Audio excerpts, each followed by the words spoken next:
यीशु से है। Praise the Lord. सबसे पहले परमेश्वर की महिमा हो जो हम भले चंगे हैं। आज का वचन है पहला कुरिन्थियों 10 अध्याय उसका 6 से लेकर 13 तक। आज का विषय में हम पाते हैं इसराइल के इतिहास से चेतावनी, और मैंने शीर्षक रखा है दूसरों की गलतियों से सबक लेना। पौलुस प्रेरित कुरिन्थुस नगर को अच्छी तरीके से पहचान चुका है कि उस नगर व्यापार बिजनेस में प्रसिद्ध था और सांस्कृतिक रूप से विविधता और अनैतिक कामों में भी वह बड़ी बदनाम था। इन्हीं सारी परिस्थितियों को देखकर वे इन चेतावनियों को देना चाहता है कि इसराइलियों ने जो पाप किया है उस पाप को ना दोहरा जाए। इसराइलियों ने जब मिस्र की गुलामी से निकलकर कनान की ओर जा रहे थे, उस समय वे बड़े बड़े पाप किए, जिस पापों के कारण परमेश्वर ने उन सबों को जंगल में ही नष्ट कर दिया। आप जानते होंगे कि करीब 20 लाख लोग वहाँ से निकले थे, परंतु कनान में सिर्फ 2 ही लोग प्रवेश कर चुके। इसराइलियों ने जब मिस्र से निकल चुके थे तो वे कई सारे पाप किए थे। लालच, मूर्ति पूजा, व्यभिचार, परमेश्वर को परखना और कुड़कुड़ाना। आप जानते हैं कि वे किस बात की, किस विषय की लालच किए। अगर हम गिनती 11 अध्याय को हम पढ़ेंगे तो वहाँ हम सब पाते हैं। वे कुड़कुड़ाने लगे कि हम मिस्र में ही सही थे, या तो मिस्र में हम कई सारे अच्छे अच्छे वस्तुओं का हम खाते थे, यहाँ तो कुछ भी नहीं मिल रहा है।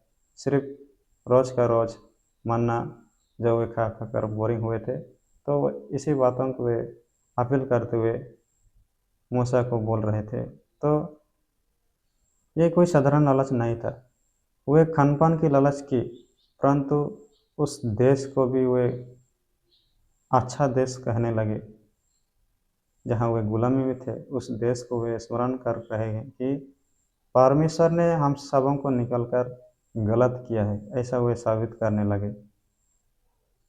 हालांकि वे मांस खाने की जिद कर रहे थे और आखिर में परमेश्वर उन सबों को प्रबंध भी किया है, परंतु परमेश्वर ने उन सबों को इसलिए दंड दिया कि वे उस नगर के बारे में चर्चा किए, उस नगर के बारे में स्मरण किए जो कि परमेश्वर ने उन सबों को निकलने के लिए बड़े प्रयास किया।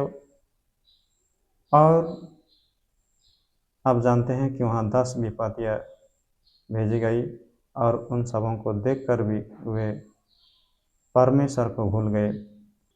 और जब वे मिस्र से निकल कर जा रहे थे, तब फिरौन की सेना उन सबों को पीछा कर रहे थे, और उस घड़ी मूसा ने समुद्र में लाठी मारकर समुद्र को 2 भाग किया, और यह परमेश्वर का बड़ी चमत्कार में से एक है, जो कि उन सारे बातों को वे भूलकर मिस्र की बात कह रहे थे, इसलिए परमेश्वर को बड़ी गुस्सा हुआ। कई बार क्या होता है, हम भी जब अच्छा जीवन जीने की कोशिश करते हैं या तो विश्वास में आगे बढ़ते हैं और आत्मिक रूप से परिवर्तित जीवन जीना चाहते हैं, तब दुष्ट आत्मा भी हम सबों को कई सारे खराब खराब खान पानों को याद दिलाता है, कई सारे चीज़ों को हमारे जीवन में स्मरण कराता है कि यह अच्छा था, तुमने क्यों छोड़ दिया, ये बहुत मज़ा आ रहा था, तुमने क्यों छोड़ दिया। इस प्रकार का स्मरण हम सबों को दिलाता है। विशेष करके नशापान, व्यभिचार और भी बहुत सारे जो लालच से भरे काम है, उन सारे कामों को याद दिलाता है।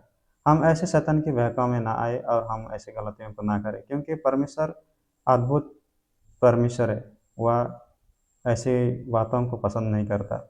आप देखिए, लालच किया और वे मर गए।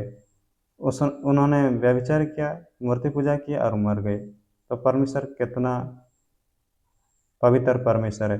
परमेश्वर ऐसे पापों को कभी स्वीकार नहीं करता। आप जानते होंगे कि मिस्र से हुए करीब 20 लाख निकले थे, परंतु 2 ही लोग कनान में पहुँचे। हम भी ऐसे समझे कि हम मिस्र से निकल चुके हैं, यानी कि हम इस धरती में जो जीवन जी रहे हैं एक यात्रा है। तो हम भी उन सबों की तरह यीशु ख्रीस्त का नाम से बपतिस्मा लिया है, पर उन सबों की तरह हम भी थोड़े ही स्वर्ग राज्य में पहुँचेंगे। इसलिए सचेत और सावधान रहे कि हम ऐसी गलतियाँ ना करें जिसमें परमेश्वर भड़क जाए और हम सबों को नष्ट करे। हो सकता है हम शारीरिक रूप से तो बहुत दिन जी पाएंगे, परंतु आत्मिक जीवन की बात ज़्यादा से ज़्यादा चर्चा करना चाहिए, तो सोचना चाहिए आत्मिक जीवन के बारे में। हम उस न्याय के सामने खड़े होने के योग्य होंगे कि नहीं होंगे। अब देखिए, उन सबों ने इतने बड़े एक उद्धार का काम किया, या तो इतनी बड़ी समस्या से उन सबों को निकाला, परंतु वे जानबूझकर एक बछड़ा तैयार करके उसको आराधना करने लगे और कहने लगे कि यही हमारा परमेश्वर है जिसने हम सबों को मिस्र से निकाला। और साथ में वे खा पी कर नचने गाने लगे, झूमने लगे और अनैतिक कामों को भी वे करने लगे। इसको देखकर परमेश्वर को बहुत गुस्सा हुआ और वह उन सबों को नष्ट किया। तो हम ऐसी गलतियों को ना करें जिससे कि परमेश्वर भड़क जाता है। और न केवल हम इसराइलियों की गलतियों से, वरन अपनी समाज में कई सारे ऐसे घटनाओं को देखने को पाते हैं जो लालच करके, व्यभिचार करके, मूर्ति पूजा करके या तो अन्य अन्य बहुत सारे पापों को करके नष्ट हो चुके हैं। तो हम सबों को संभल जाना चाहिए कि जब हम भी ऐसे कामों को दोहराते हैं तो हमारी भी विनाश होगी। और इन सब बातों से, इन सब कामों से यदि हम सबों को बचना ही है तो हम सबों को अपने अपने जीवन में पवित्र आत्मा को निमंत्रण करना चाहिए। पवित्र आत्मा हमेशा सही गाइडेंस करता है और हम सबों को सब प्रकार की बातों को सिखाता है जो हम सबों को अनुसरण करना चाहिए। आज के वचन में हम पाते हैं कि जो समझता है कि मैं स्थिर हूँ, वह चौकस रह के गिर ना पड़े। तो हम जानते हैं दुष्ट आत्मा हम सबों को गिराने के लिए दिन रात वह प्लानिंग करता है। तो हम सबों को अपनी कामों को जांचना चाहिए, परखना चाहिए। परमेश्वर हम सबों को दिन रात सही रीति से अगुवाई करने के लिए पवित्र आत्मा को दिया है। तो पवित्र आत्मा हम सबों को सही रीति से गाइडेंस करता है। तो हम घमंड ना करें, अहंकार ना करें, मैं तो प्रचारक हूँ, मैं तो एक प्रीस्ट हूँ, या तो मैं एक रेवरेंड हूँ, या एवेंजलिस्ट हूँ, डिकॉन हूँ, मुझसे क्या गलती हो सकता है, ऐसे घमंड में ना रहे। या तो मैं रोज़ चर्च जाता हूँ, मैं एक अच्छा विश्वासी हूँ, मैं सही रीति से दान भी देता हूँ, इस प्रकार का घमंड ना करें। ऐसे लोगों को ज़्यादा से ज़्यादा दुष्ट आत्मा अटैक करने की कोशिश करता है। आज का वचन के आखिर में हम पाते हैं कि परमेश्वर हमारी समर्थ से बाहर किसी प्रकार की परीक्षा होने नहीं देता, क्योंकि उसने हम सबों को निर्माण किया है। तो वह अच्छी तरीके से हम सबों को जानता है कि हमारी औकात क्या है, हमारी शक्ति कितना है। इसलिए हम परमेश्वर को दोष ना दें या परमेश्वर पर ना कुड़कुड़ाए, क्योंकि लिखा है, जो कल्पना मैं तुम्हारे विषय करता हूँ उसे मैं जानता हूँ, वह हानि की नहीं वरन कुशल ही की है, और अंत में तुम्हारी आशा पूरी करूँगा, लिखा है। तो परमेश्वर अच्छी तरीके से प्लानिंग करता है, और जब हम किसी परीक्षा में पढ़ते हैं तो परमेश्वर निकलने की भी रास्ता बना देता है। इसलिए हम ना डरें, बिना हिचकिचाए हम सबको परमेश्वर पर भरोसा करना चाहिए।